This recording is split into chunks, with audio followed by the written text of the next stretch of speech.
mbokk yi jërë ngeen jëf seen ànd ak télévision Futurs Médias xibaaru marax yi li ci gën a fës bokk na ci grève yi tàmbali ci école yi rawatina lycée Blaise Diagne ak yeneen fii ci Sénégal débrayage ak grève yooyu ñu doon yaakaar année scolaire goo xam ni grève du ci bëri safaan wi la ñu nemmeeku la ko waral jàngat bu yaatu ci biir xibaar yi niki it match nawetaan bi indi tiis ca Tëngéej tiis ak naxar ci njabootu Amadou Ndiaye mi faatu amoon ñaar fukki at di ngeen dégg Pape Demba Niang moom mag la ci moom stade bu Rufisque ba nga xam ni xale yi dañ fa mujj taal ba match nawetaan boobu jeexee ci safaan ba léegi ci wàllu xibaar yi dinañ dem ba hôpital principal ci wàllu wér-gu-yaram waa kër docteur foofu salle d'opération ba defal leen fa gëstu bu yaatu ak téeméeri opération yoo xam ne dinañ ko fa amal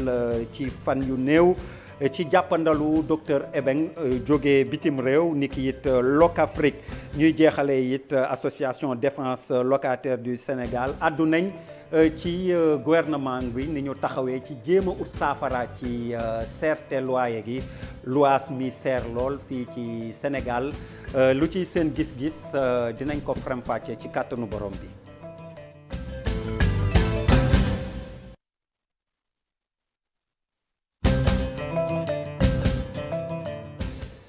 mbokk yi gërëm nañ leen di leen ziar seen ànd ak télévision Futurs Médias gannaaw bi ñu leen nuyoo xibaaru marax yi ñu koy tàmbali di àddu ci grève bi nga xam ni tàmbali na ci lycée yi ak jamono ji foo wër ci Sénégal syndicat yi taxaw temm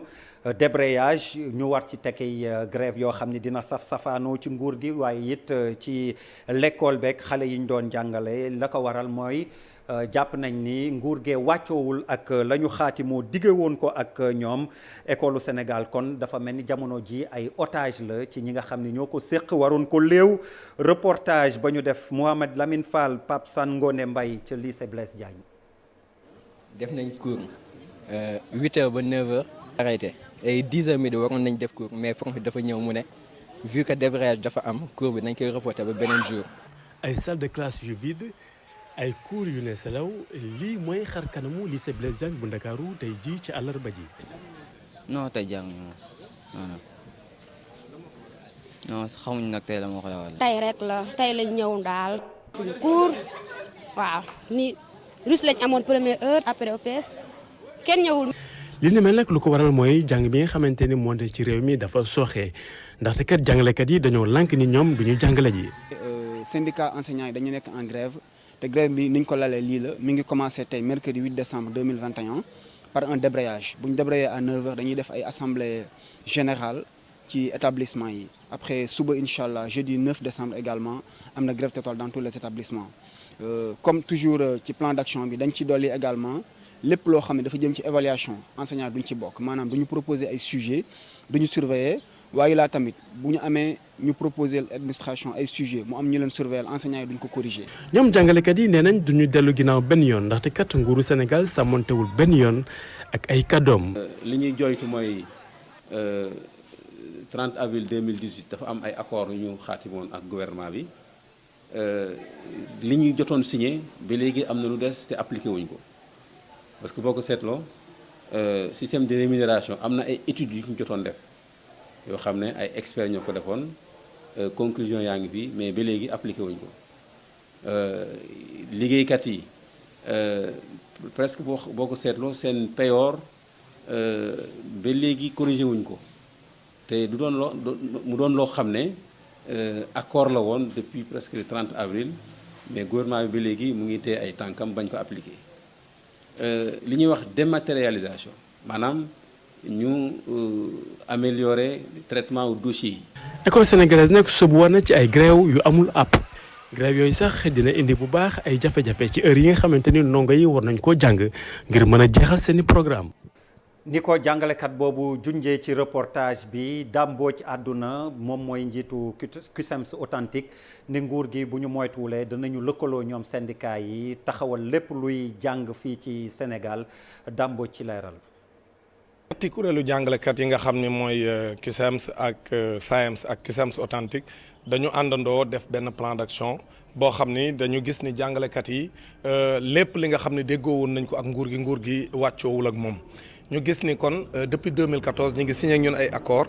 te li ñuy signé yëpp duñ ko doxal bi ci ëpp nag mooy ñu tiri li nga xam noonu la ñuy liggéey noonu la ñuy fayee liggéeykatu nguur gi bu ko defee ñu jaarale lépp yoon ku ci nekk li ci sa àq ak sa yelleef ñu jox la ko. transporteurs yi jàng nañ ci ni mbooloo mooy doole ndaxte ñoom fukki kuréelu fukki kuréelu syndicat ak ñeent lañ déggoowuñ ci lépp waaye àndandoo nañ xeexandoo ba tey ñu am ndam li nu am. ñun nag kon xam nañ ni bu ñu boolee suñ doole li nu bëgg mën nañ koo am ñun jàngalekat yi ndaxte ñi ngi santool nii dañuy grève boo xam ni ñaari fan la ñuy xàppati ci semaine bi maanaam benn débrayage comme niñ koy defee nii tey ci bu juróom-ñeenti waxtu jotee suba nag du ñu faste xànc ak morom ma duñ dox ci daara yu diggu doomu yeeg yu lalu yi waaye bu fekkente ne gouvernement bi daa continuer di tendeefal bañ a ñëw àddu ci lii nu wax pour li mu déggoo woon ak ñun mu doxal ko ñun jàpp nañ ni danañ banque sunu loxo ci weer yi ci semaine yi nu jëm bu ko defee ñu dakkal njàng meeg njàngale mi bu ko defee nag ñu gën a tara sant Talibou Dabo moom beneen jafe-jafe lycée Talibou Dabo beneen jafe-jafe la ñu am mooy saret yeeg maçon yi nga xam ni ñoo fatt yoon yi nga xam ni seeni ndongo nga xam ni ay waay laago lañ fa la ñu war a jaar ngir yegsi ci jàngukaay ba tax Félix Mboup président amical professeur yi àdduna ci ne nañ leen ci indil saafara nu mu gën a gaawee. jàngalekatu lycée Talibou Dabo ñoo bank seen loxo. donte sax am na syndicat yu bëri danoo bankoon seen loxo mais ñun dañ ko décidé woon bu yàgg li waral tey ñu bank suñu loxo moo di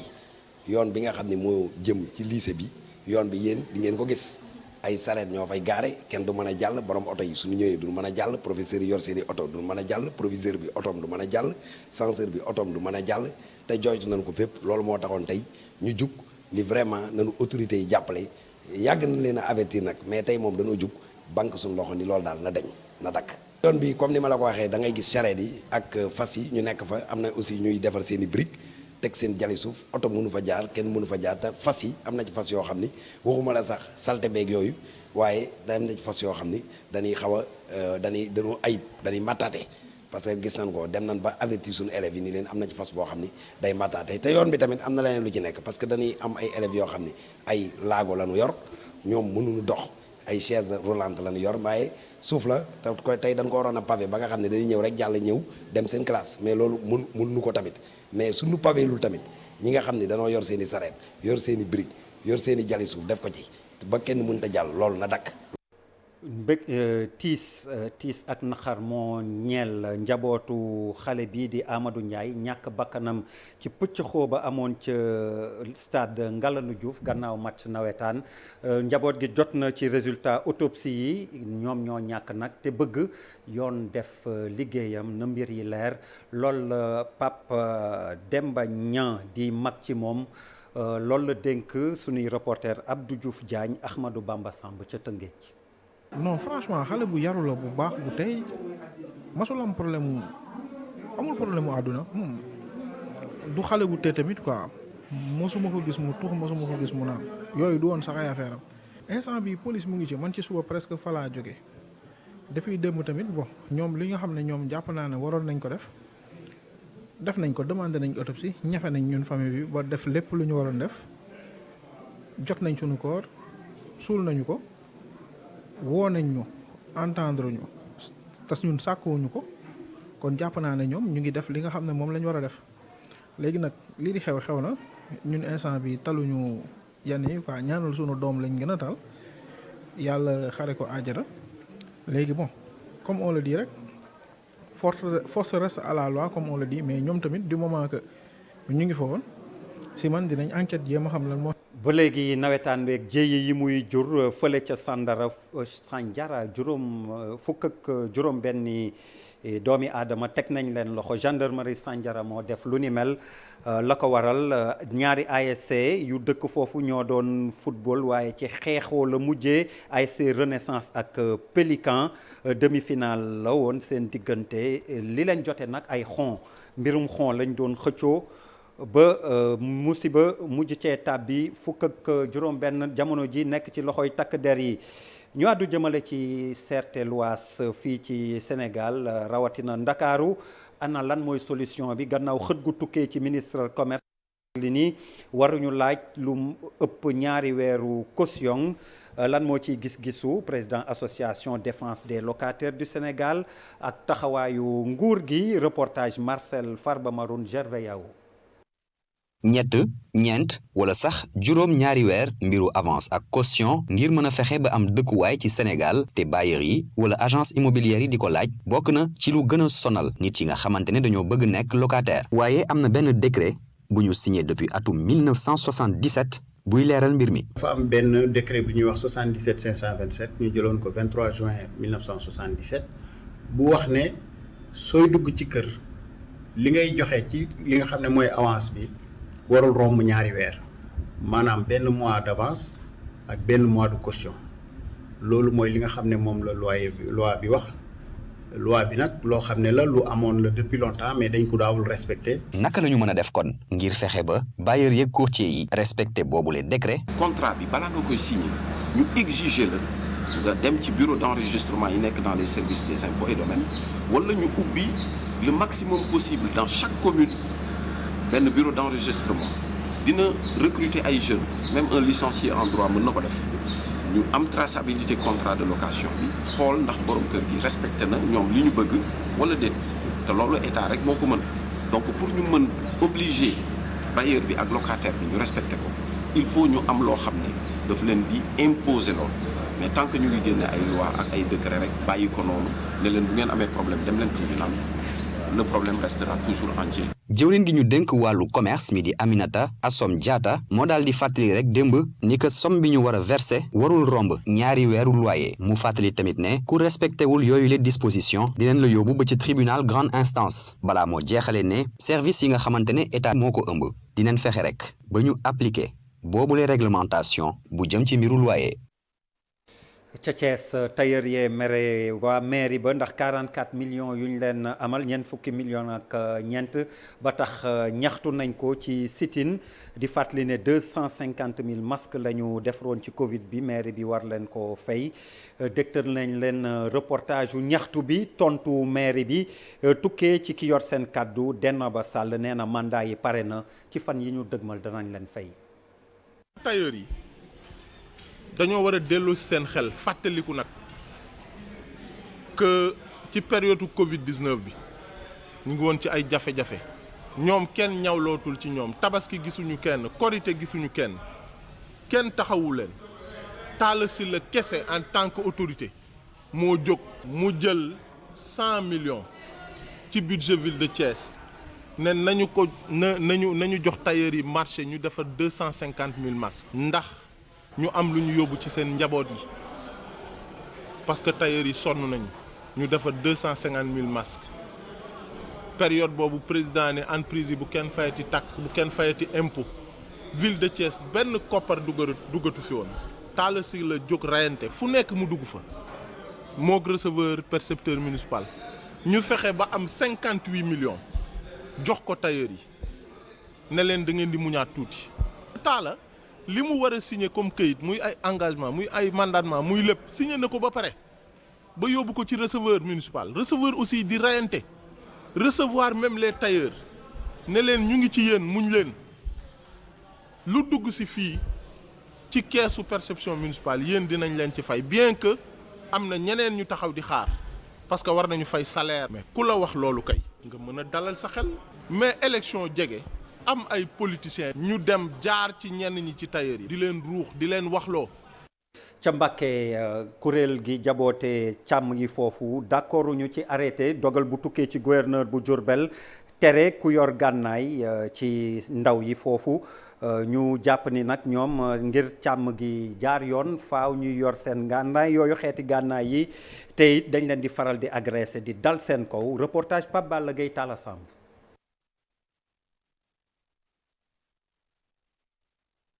arrêté gouverneur bu Diourbel goo xamante ne nag sàmmkat yi nekk ci diwaanu Mbàkke dàq nañu lu ni mel ñoom nag ñu mer ba futtu ñuy dellu di woo gouverneur bu Diourbel bi ngir mu daal di xoolaat la mu tënk waaye itam ñuy xamle ne duñu nangu benn yoon seen doom yi nekk ci àll bi ñu daal di nangu gànnaay yi nga xamante ne moom la ñuy aaro waaye tamit ñu bàyyi leen ak ñii di agresseurs yi le Ilo Ba moom moo yore seen kàddu. naqari nañu trop bu ñu jaxase ak baykat yi ñun ak béykat yi ñun ñoo bokk ndey bokk baay ñun ñoo bokk ndey bokk baay bu kenn boole sàmm bu ñu kenn boole ak béykat yi ñun ñoo bokk ndey bokk baay ñu bokk lu ñuy def kon béykat bi day yor semmiñ béykat bi day yor leer béykat bi day yor ratu lu tax nga ne yow da ngay bàyyee béykat bi ngannaay boobu nga jël suñu doom yi nga nangu seen ngannaay ñu rey leen ci àll bi góornóor duñ ko nangu góornóor loolu duñ ko mës a nangu ñun nag dinañ la wax ne na nga arrêté boobu na nga ko seetaat bu baax. ñu daje ca daral bu Mbàkke ba ñoom nag ñu jàpp ne xeex ba feneen la féete muy daal di fexe taxaw temm ba nga xamante ne càccum jur gi dana jóge ci dëkk bi. gis nga oto yaa ngi nii ci àll bi burki démb rek ñun la ñu gis benn oto muy jàpp ay sàmm yeew leen jël seen fukki béy teg ko ci oto bi dem su fekkee nag jaasi bi nga yoroon nangu nañ ko bu nit ñëwee foofu kay amul wax. day ñëw rek jël moo taal Mali de. waaw léegi ma bëgg góornóor seet li mu wax mu seetaat li mu wax mu dellu ci gannaaw ndax ñun pol yi duñu mës a nangu loolu moom duñ ko mës a nangu. pante ci diggante baykat ak sàmmkat doon loo xamante ni lu fës loolu la ci région bu Diourbel ñi nga xam ne ñooy sàmmkat yi nag li ñu bëgg mooy ñëpp daal di bokk toogandoo ci ab taabal waxtaan su ko defee ñu mën a indi saafara ci jàppante yi nga xam ne moom la ñuy faral di nemmeeku deret di ci tuuru wala sax nit ñàkk ci bakkanam. nappkat yi ñi ngi wër jamono ji kilifa diine yi ngir ñu taxawu leen ndax bato yi fi ñëw ci sunu waax yi di jël la nga xam ni mooy seen wërsëg ba tax xalif général des Tidianes la ñu seeti woon diis ko seeni tawat Jaba Diop moo yor seen kàddu. xalifa bi ñëw doon waxtaan si ak moom ci jafe-jafe yi nga xamante ne napp gi fi ñu toll nii mi ngi jànkoonteeg moom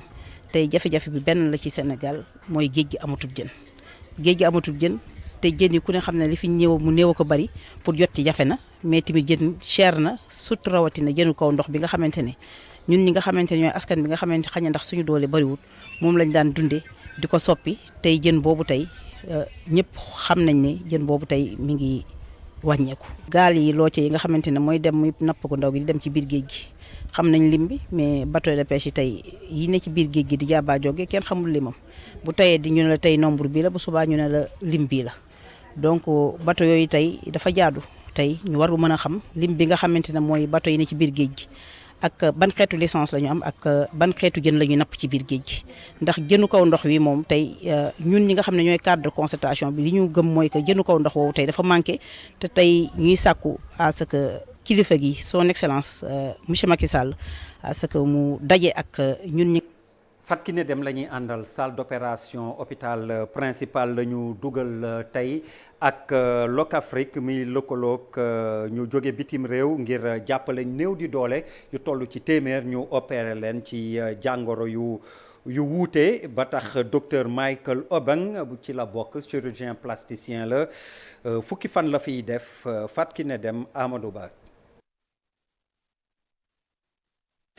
opération bi ñu amal nag ci salle bi wàllu kyste la ci boli gi la nekk ki ko am nag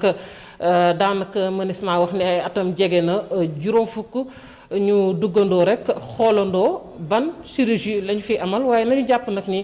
du chirurgie bu yomb lool. professeur El Hadj Malick Diop moom moo fi nekk mu nekk médecin ORL médecin boo xamante ne dafa dem à la retraite waaye nag tey dafa bàyyi lépp rek ngir ñëw mën a fekkee si chirurgie yi ñuy amal jamono ji ci hôpital principal.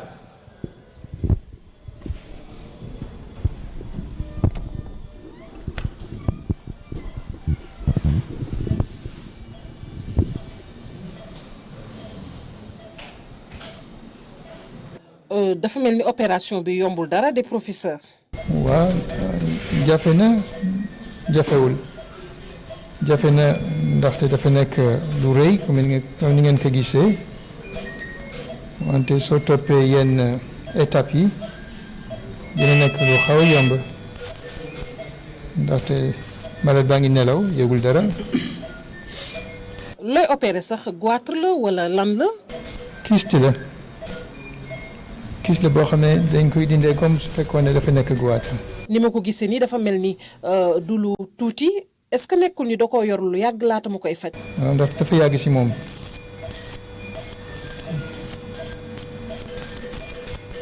beneen mbir muy wàllu anesthésie